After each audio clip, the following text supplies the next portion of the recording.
بسم اللہ الرحمن الرحیم فرمایا سیدنا شیخ عبدالقادر جیلانی قدس سرہ عزیز من، تیرا اولیاء اللہ کو حقیر سمجھنا معرفت الہی کے کم ہونے کی وجہ سے تو ان کو متهم کرتا اور کہتا ہے کہ یہ لوگ ہمارے ساتھ ملتے جلتے کیوں ہیں، ہمارے پاس بیٹھتے کیوں نہیں، یہ تو اپنے نفس سے جائے ہونے کے سبب سے کہہ رہا جبکہ تجھ کو اپنے نفس کی واقفیت کم ہوئی تو لوگوں کے مرتبوں کی واقفیت کم ہو گئی۔ جتنی تیری دنیا اور اس کے انجام کی واقفیت میں کمی ہوگی اسی قدر تیری آخرت کی واقفیت میں کمی ہوگی، اور جتنی آخرت کی واقفیت میں کمی ہوگی اسی قدر آپ تعالیٰ کی واقفیت میں کمی ہوگی۔ ہے دنیا میں مشغول، ان قریب خسارہ اور پشیمانیاں تجھ پر دنیا اور آخرت میں کھل جائیں گی۔ تیری پشیمانیاں ظاہر ہوں گی قیامت کے دن، جو کہ نقصان کا دن ہے، رسوائی کا دن ہے، پشیمانیوں اور خساروں کا دن ہے۔ آخرت کے آنے سے پہلے اپنے نفس سے حساب لے اور حق تعالیٰ کے علم و کرم سے دھوکہ مت۔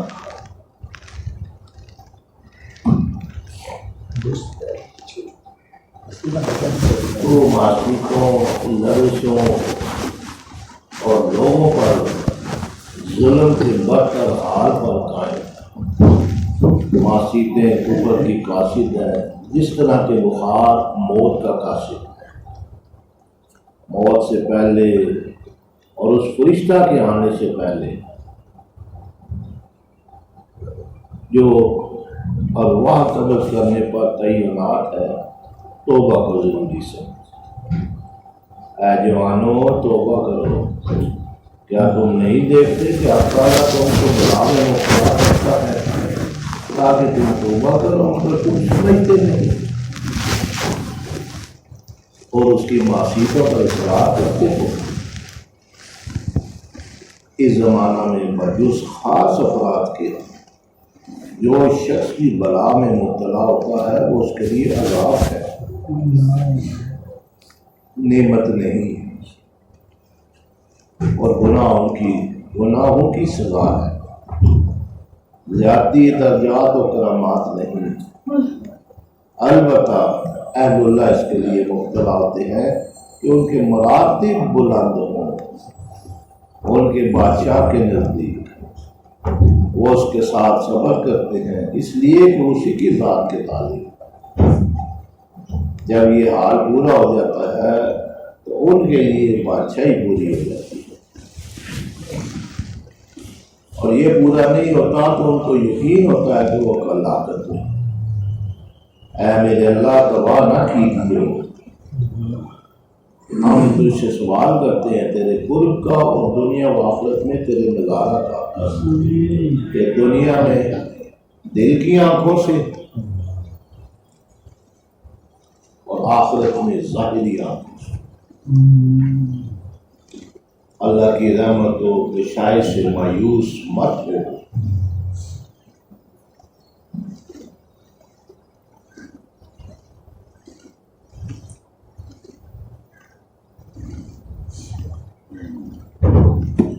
صاحبو، اللہ کی رحمت و بشائر سے مایوس مت ہو کہ وہ قریب ہے،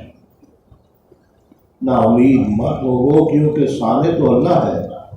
اور کیا عجیب ہے کہ اللہ اس کے بعد کوئی صورت پیدا فرماتا ہے۔ بلا سے مانگے مت کہ وہ بلا جو صبر کے ساتھ ہو ہر بلائی کی بنیاد ہے۔ نبوت اور رسالت اور ولایت اور معرفت اور محبت کی بنیاد بلا ہی ہے، اور جب تو نے بلا پر صبر نہ کیا تو تیرے لیے بنیاد نہ، اور بنیاد کے بغیر دیوار کو پائیداری نہیں۔ جتنا جتنا انسان کو اللہ تعالیٰ بلند مقام عطا فرماتے ہیں اس پر صبر بھی یعنی آزمائش بھی زیادہ آتی ہے اور صبر میں بھی کامل ہوا کرتا ہے، اور اس تکلیف اور دکھ میں اللہ تبارک و تعالیٰ اس کو تنہا نہیں چھوڑا کرتا۔ اللہ دیکھنے والے تو دیکھتے ہیں، جیسے میں نے پہلے بھی عرض کیا تھا کہ مدینہ منورہ میری حاضری ہوئی، بابا غلام رسول بن والے مشہور ہیں، اللہ تعالیٰ نے ان کو مقام عطا فرمایا کہ عالم کے دوستوں میں سے تھے، آپ کے ہاتھ پر ہی ادھر سے پھر حکم ہوا تو آپ کو 10-12 سال ابراہیم علیہ السلام کے مزار پر رہے، پھر حضور غوث پاک کے مزار پر 10-12 سال خدمت کی، پھر ادھر سے حکم ہوا کہ مدینہ پاک چلے، پھر آخری عمر تک آخری ان کا سال تھا۔ میری قسمت میں ملاقات تھی ان کے ساتھ 1981 میں، 82 میں انتقال کر گئے، اور صاحب نے فرمایا کہ ان کو مل گیا، بڑی اچھی عقیدت و محبت کے ساتھ وہ پیش آئے، اور ان کا ملنے کا انداز ایسا تھا جیسے کہ میرے ہاتھ پہ گئے تھے، اتنی عقیدت، اتنی محبت اور اتنی عزت، پولے نہیں سما رہے تھے، ان کو پیشاب کی تکلیف تھی، میں تقریباً 1.5-2 گھنٹے بیٹھا ہوں جس کا، اس میں 8-10 مرتبہ ہو گئے پیشاب کیا، پھر واپس آ گئے، چل نہیں سکتے تھے، 100 سال کے قریب تھے، گھسیٹ کے جاتے تھے باہر سے، پھر پیشاب کر کے واپس آ جاتے، تقریباً ان کے پاس مجمع لگا رہتا، پاکستان کے لوگ ان کو پہچان چکے تھے، عہدیدار ہیں یہ بھی بہت زیادہ ان کے پاس جاتے ہیں، اور جو درویش ہیں یہ بھی ان کے پاس کثرت کے ساتھ ہیں، اور ہر وقت ان کا وہ لنگر بھی چل رہا ہے اور ملاقات بھی چل رہی ہے۔ تو میں نے کہا کہ آپ کی اتنے خاطر ہیں، اتنے چاہنے والے ہیں، محبت کرنے والے، ادھر برتن رکھ لیں، ادھر کر لیا کہ آپ اتنی زحمت کر کے باہر جاتے ہیں، باہر سے تشہیر کے اندر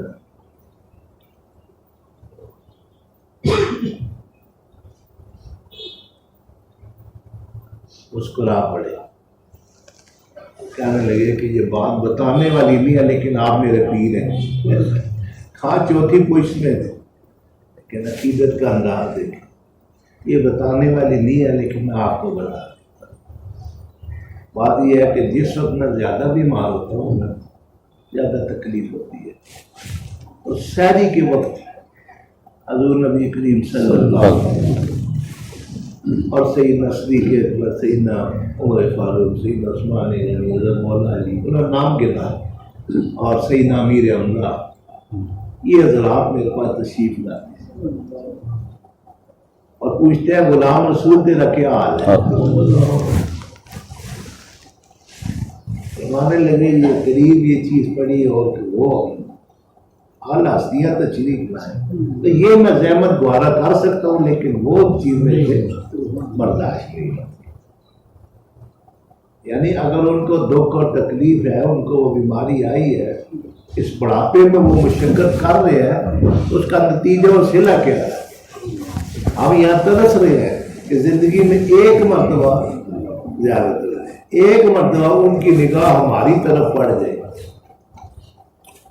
ہماری ساری زندگی بقایا عید میں ہی گزرے، لیکن ان کا کیا حال ہے؟ اکثر ساری کو تشریف لاتے ہیں۔ ایوب علیہ السلام 60 سال کی عمر تھی گال پر جب یہ آپ پر یہ آزمائش آئی، 15-16-14 سال کتنے گزرے، اس لیے یہ دعا کریں، اور مانے لگے اتنا عرصہ ہو گیا ہے، اس کی نعمتیں اور یہ صحت اور یہ سارا کچھ ہوتے، ابھی کچھ عرصہ ہوا، مجھے شرم آتی ہے اس کے ساتھ یہ بات کہتے ہوئے، مالک کی پہلی اتنی مہربانی ہے. کسی نے پوچھا کہ حضور کیسے معاملات چل رہے ہیں؟ وہ پورے جسم پہ وہ چیز فرمانے لگے کہ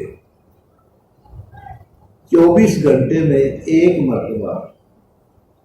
اللہ تبارک و تعالیٰ خود مجھ سے پوچھتے ہیں کہ ایوب تمہارا کیا حال ہے؟ فرماتے ہیں کہ اس لذت میں میرے 12 گھنٹے گزر جاتے ہیں اور 12 گھنٹے میں انتظار کرتا ہوں کہ کب 12 گھنٹے گزرے، کب دوبارہ میرا مولا ایوب تیرا کیا حال ہے؟ فرماتے ہیں یہ نعمتیں ہیں اس کی بس. اگر اللہ تعالیٰ نے آزمائش میں ڈالا ہوا ہے تو ساتھ کیا فرمایا کہ تنہا نہیں ہے آپ کا بے آئیوننا. آپ سے فرمایا نا کہ یا رسول اللہ آپ مت، یعنی ایسی کوئی بات نہیں، آپ ہماری نگاہوں کے سامنے ہے. جب تو کسی کو آزمائش میں مصیبت میں ڈالتا ہے، مصیبت تو نہیں ہے، وہ آزمائش ہے، ساتھ اس کی اس پر وہ نعمتوں کی بارش بھی فرماتا ہے، وہ خاص لذت عطا فرماتا ہے. اب انسان میدان جنگ میں جاتا ہے تو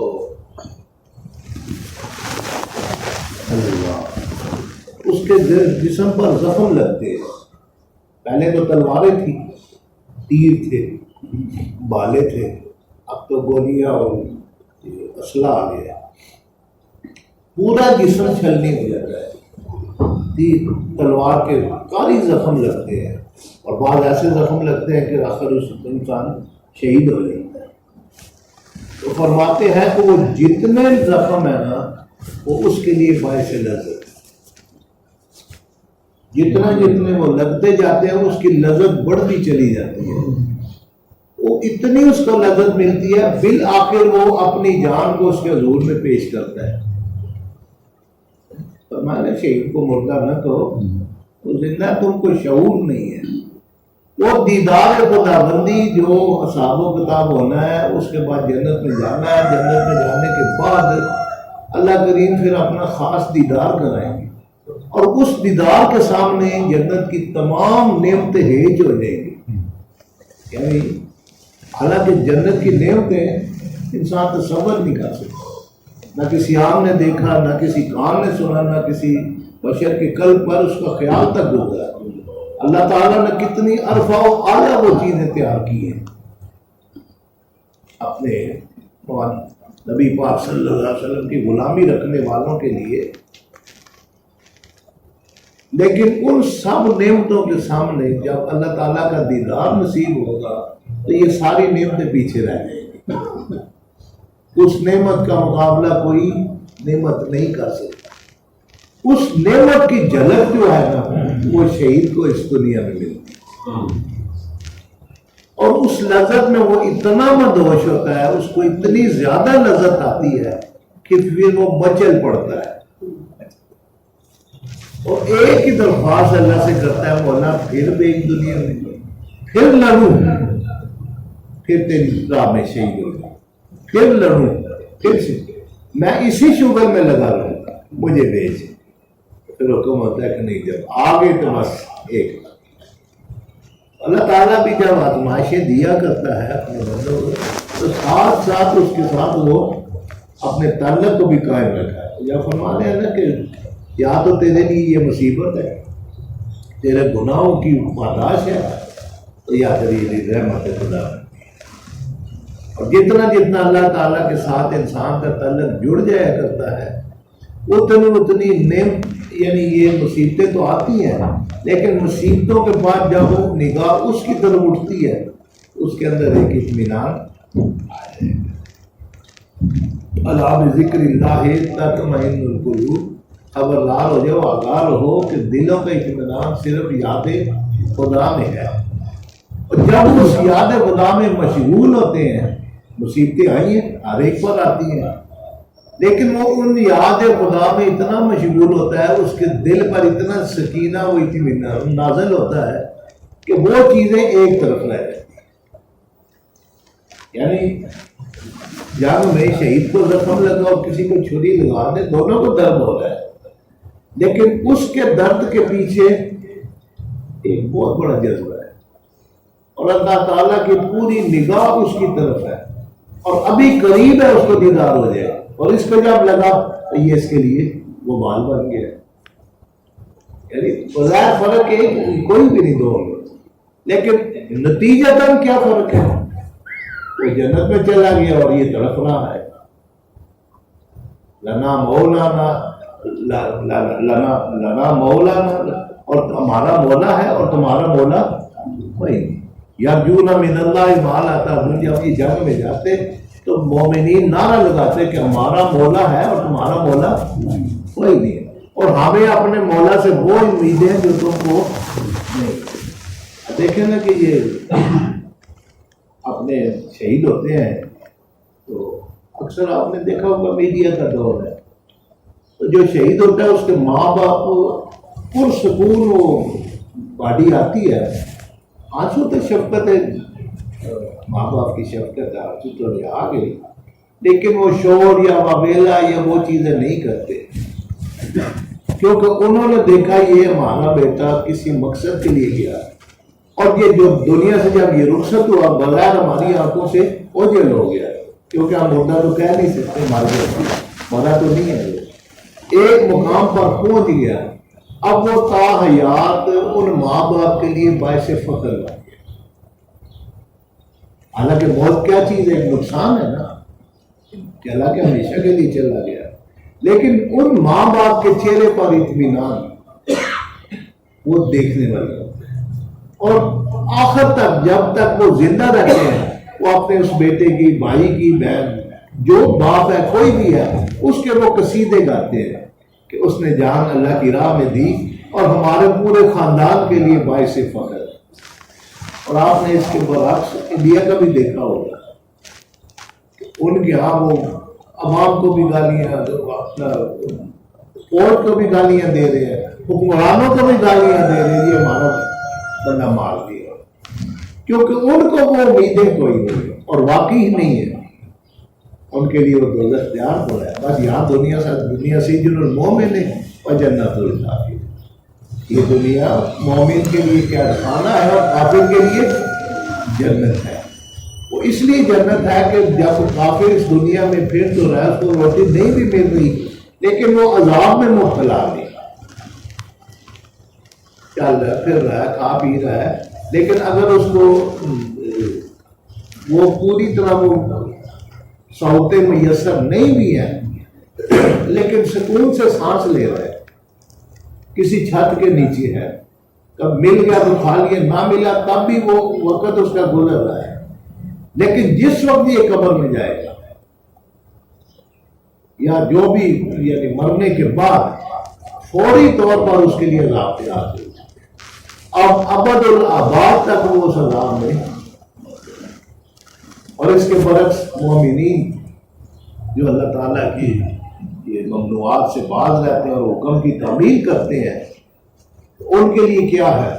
جو ہی قبر میں رکھا جاتا ہے تو احتیاط محبوب صلی اللہ علیہ وسلم کا کردار مبارک ہوتا ہے،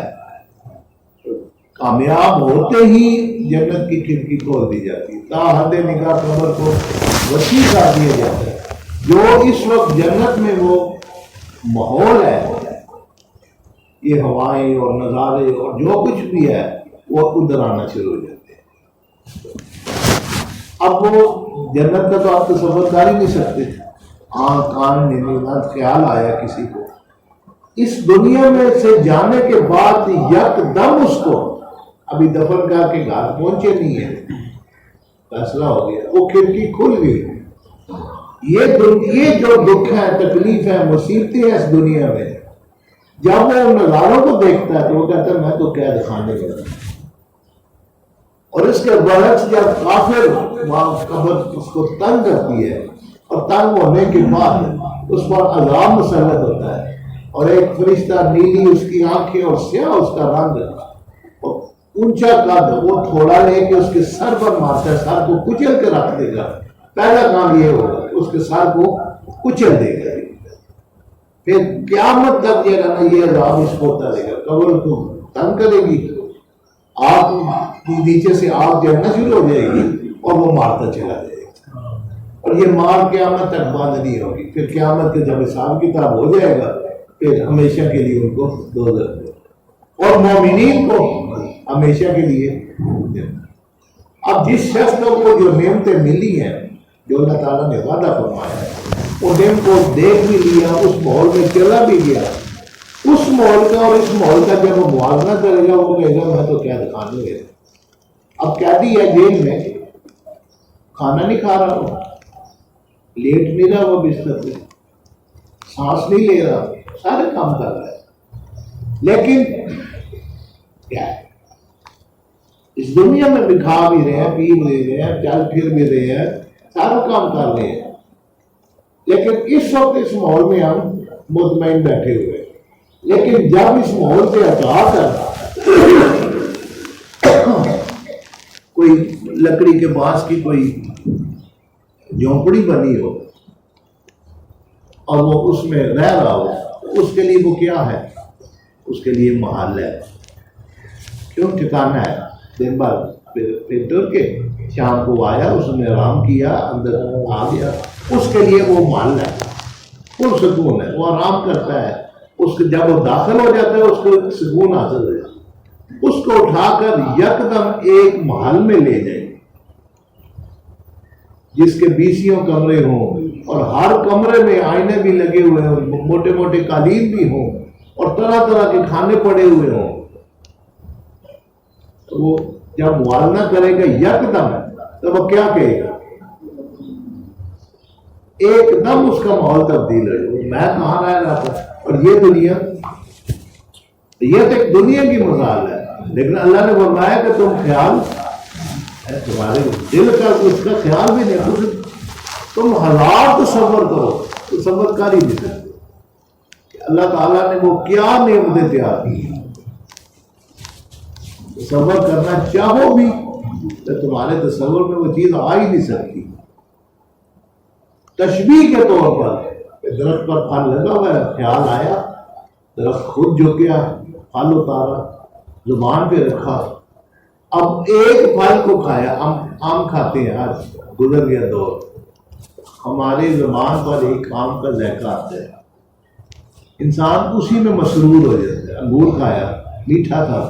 اس کا ایک ذائقہ آیا، انسان کو سکون بھی ملا اور وہ ذائقہ بھی دماغ کو پہنچا کہ ہاں یہ ذائقہ ہے۔ فرماتے ہیں کہ وہ جو پھل ہے، ایک پھل توڑ کے زبان پر رکھیں گے، اس کے 70 ذائقے زبان پر آئیں گے، ایک مثال سمجھائیے، پرندہ اڑ رہا ہے، خیال آیا، اسی وقت وہ تیار ہو کے کھانے کے قابل، جس شکل میں انسان نے پسند کیا، اگر بنا ہوا چاہیے، بنا ہوا سالن چاہیے، سالن بنا، ٹکے بنے ہوئے ٹکے کی شکل میں، وہ کباب چاہتا ہے، وہ کباب کی شکل میں آپ کے سامنے ہوگا، آپ کا یہ ایک مثال۔ لیکن یہ دیکھنے کے بعد آپ کہیں چکر لگائے ہیں پہاڑی علاقوں میں، آپ بتائے ادھر پانی بھی تھا، ادھر اس قسم کے درخت تھے، اس قسم کے پرندے تھے، اس قسم کے نظارے تھے، آپ زبان سے بتا سکتے ہیں، لیکن اصل حقیقت جب آپ جا کے دیکھیں گے تو پھر آپ کو پتا چلے۔ یہ تو دنیا ہے، اللہ تبارک و تعالیٰ نے بھی مومنین کے لیے وہ چیز تیار کی ہوئی ہے، اور چاہے کہ یہاں کتنی آسائش میں ہو، کتنا ہی آرام میں ہو، کتنا ہی اس کو سکون قلب ملے، لیکن جب وہاں پہنچے گا تو اس دنیا کو کہے گا کہ یہ کیا دکھا رہا تھا، اور کافر یہاں کتنا ہی زیادہ وہ دکھ اور تکلیف میں ہو، لیکن جب وہاں پہنچے گا کہے گا کہ میں جنت سے اٹھ کے دوزخ میں، اور مومن یہاں کی آسائشیں لے کر جب وہاں پہنچے گا کہے گا میں کیا دکھانے سے چھوٹ کر اپنے اصلی گھر میں آ گئی، اصل نعمتیں اور اصل گھر تو اب مجھ ہو گئی۔ اللہ تعالیٰ جب آزمائشیں آیا کرتی ہیں تو ان کے ساتھ وہ مہربانی بھی کرتا ہے، اور اس کے بعد جو درجات کی بلندی ہوتی ہے پھر وہ انسان اس واسطے پر بات ہے کہ ہر نعمت کے ساتھ جتنا زیادہ بلند مقام و مرتبہ ہوگا اتنی بلند آزمائش ہے. اور آپ نبی پاک صلی اللہ علیہ وسلم کی زندگی کو مبارک دیکھیں، اسوہ حسنہ، تو کوئی لمحہ ایسا نہیں جو آزمائش سے خالی. بچپن سے لے کر چار سال عمر تو والدہ بھی چلی گئی، پھر ذرا بڑے ہوئے چچا بھی، دادا بھی چلے گئے، پھر اور بڑے ہوئے چچا بھی چلے گئے، پھر اپنے پاس رہنے والے قریبی چاچے، یہ ابولاب اور ابو جہل کون تھے؟ چاچے تھے. وہ دشمن ہو گئے. اہل یعنی علاقہ جو ہے مکہ والے، اہل شہر، وہ دشمن ہو گئے. وطن کو چھوڑنا پڑا. شاہ ابی طالب میں کتنے سال، 2.5-3 سال رہے. یعنی آزمائشیں اگر دیکھیں، یعنی جتنا زیادہ بلانا ہوگا آپ کو اتنے زیادہ. اور پھر حشر کے دن بھی کیا ہوگا؟ مقام محمود پر تشریف فرما ہوگے اور آپ کے ایک اشارے پر تعالیٰ نے نبی پاک صلی اللہ علیہ وسلم اور موسیٰ علیہ السلام، آپ نے اللہ تعالیٰ نے یہ اذن دیا ہوا تھا کہ جس کو چاہے جنت عطا فرما. ان دو کے علاوہ باقی نہیں. باقی انبیاء اس طرح مطلب کسی کو بھی جنت ہے، لیکن ان دو، ایک موسیٰ علیہ السلام اور ایک نبی پاک صلی اللہ علیہ وسلم، جس کو چاہے جنت عطا فرما. یا فرما دیا اس کے لیے جنت واجب. یعنی جتنا وہ، اور موسیٰ علیہ السلام بھی دیکھے ابھی پیدا ہوئے ہیں تو پانی میں چکولے کھاتے ہوئے فرعون کے بعد میں. پھر دیکھیں آپ کی زندگی پوری کتنی وہ دکھوں اور تھی. تو پہلے شہزادگی کے عالم میں زندگی گزاری کہ منہ سے آواز نکالنی اور 100 غلام دوڑ کے آ جانے، حضور کیا حکم ہے. اور جب نکل گئے ادھر شعیب علیہ السلام کی طرف باہر ادھر پہنچے تو درخت کے نیچے بیٹھے، رب انی لما انزلت الی من خیر فقیر. یا اللہ میری جوڑی میں خیر پا، میرے پاس کچھ بھی نہیں ہے، میں فقیر ہوں. اب جو بھی خیر آئے گی تیری طرف سے آئے گی، میں تو بس کچھ بھی نہیں. کہاں شہزادگی کا عالم تھا اور کہاں بھی پورے علاقے میں کوئی اپنا بھی نہیں اور نہ پاس کچھ ہے. اسی لمحے اللہ تعالیٰ نے مہربانی فرمائی. وہ مکھنی آئی شعیب علیہ السلام کی شہزادیوں نے، پھر آپ نے پانی پلایا، پھر تشریف لے گئے، پھر ٹھکانہ بھی مل گیا، پھر اللہ تعالیٰ نے اولاد بھی عطا فرمائی، پھر واپسی پہ نبوت کا بھی اعلان کر دیا، پھر آ کے فرعون کے سامنے کھڑے ہو گئے. ان اللہ، ڈرنا نہیں ہے، اللہ آپ کے ساتھ ہے. فرعون کیا چیز ہے؟ جب وہ دلیری مل گئی، لیکن ان کے پیچھے پوری زندگی کے وہ آزمائش ہے. کوئی بھی نعمت بغیر آزمائش کے، دنیا میں انسان کامیاب ہوتا ہے جو اپنی محنت سے، جو راتوں رات امیر ہوا کرتا ہے وہ راتوں رات ہی لٹ بھی جایا کرتا ہے. لیکن جو اپنی محنت سے کمائی کرتے ہیں، بالآخر وہ کسی مقام اور مرتبے پر پہنچتے ہیں تو اس کے پیچھے ان کی پوری زندگی کی محنت ہوا ہے، اور اس محنت کا پھر آخر اللہ تعالیٰ پھل عطا فرماتا ہے. یہ آزمائشیں اور دکھ اور مصیبتیں سہنے کے بعد بالآخر اللہ تعالیٰ مہربانی. پھر ایسا وقت بھی آیا کرتا ہے کہ پھر آزمائشوں کو ہٹا دیا جاتا ہے. اذا جاء نصر اللہ، بس آگے اللہ کی مدد. بس اب کسی کی ضرورت ہے بول سکے. پورے عالم میں، عرب اور عالم کفر اور فارس میں اور اس طرف ہر طرف دبدبا تھا. کہاں ایک وقت کے مکہ میں 2 رکعت پڑھنے نہیں دے رہے، اور کہاں کہ پوری دنیا میں ہیبت ہے. 22-23 لاکھ مربع میل جب حضرت عمر کا دور آیا، اور ایک تو فتح ہر علاقے کی اور ایک ہیبت کیا ہے. لیکن اللہ تعالیٰ آزمائشوں کے بعد پھر مہربانیاں بھی فرمائے، اور جو ان آزمائشوں پر ڈٹ گیا، ثابت قدم رہا، پھر اللہ تعالیٰ کی ہر طرح کی مدد اس پر ظاہری بھی اور بس جب تو نے بلا پر صبر نہ کیا تو تیرے لیے بنیاد نہ رہی، اور بنیاد کے بغیر دیوار کو پائیداری نہیں ہے۔ کیا تو نے کوئی گھر بلند زمین کی کوڑی پر بھی دیکھتا ہے؟ یہ جو بلا و آفات سے بھاگتا ہے تو بس اس لیے کہ تجھے معرفت اور ولایت اور قرب الہی کی ضرورت نہیں معلوم ہوتی۔ صبر کر اور عمل کرتا رہے یہاں تک کہ تو اپنے قلب و باطن اور اپنی روح سے قرب الہی کے دروازہ کی طرف چلے۔ علماء و اولیاء اور ابدال انبیاء علیہ السلام کے وارث ہیں۔ علماء اور اولیاء اور ابدال انبیاء علیہ السلام کے وارث ہیں۔ انبیاء سوداگر ہیں اور یہ لوگ ان کے پیش دست آواز دینے والے ہیں۔ مومن نہ خدا کے سوا کسی سے ڈرتا ہے اور نہ کسی سے توقع رکھتا ہے۔ اس کے قلب اور باطن میں قوت عطا کی گئی ہے۔ مومنین کے قلوب کو اللہ تعالیٰ سے اس قدر قوت کیوں نہ حاصل ہو جبکہ اس نے ان کو اپنی طرف چڑھا لیا۔ وہ ہمیشہ اس کے پاس رہتے ہیں، ان کے قلوب اس کے پاس ہے اور غالب زمین پر۔ حق تعالیٰ فرماتا ہے کہ بے شک وہ ہمارے پاس برگزیدہ اور بہترین لوگوں میں منتخب ہوتے ہیں اپنے متعلقین اور اہل زمانہ میں کہ ان کے اندرون ممتاز اور بیرون منور ہوتے ہیں، یعنی ان کے دل بھی چمک رہے ہیں اور ان کے چہرے بھی چمک رہے ہیں۔ اور کیسے چہرے چمک رہے ہیں؟ اس کی یاد میں، اس کی طاعت میں اتنے مگن ہے اور دل کو اتنا زیادہ اس کی یاد سے بسا لیا کہ اذا رؤوا ذکر اللہ، کہ جب آپ ان کو دیکھیں گے تو بے اختیار آپ کی زبان سے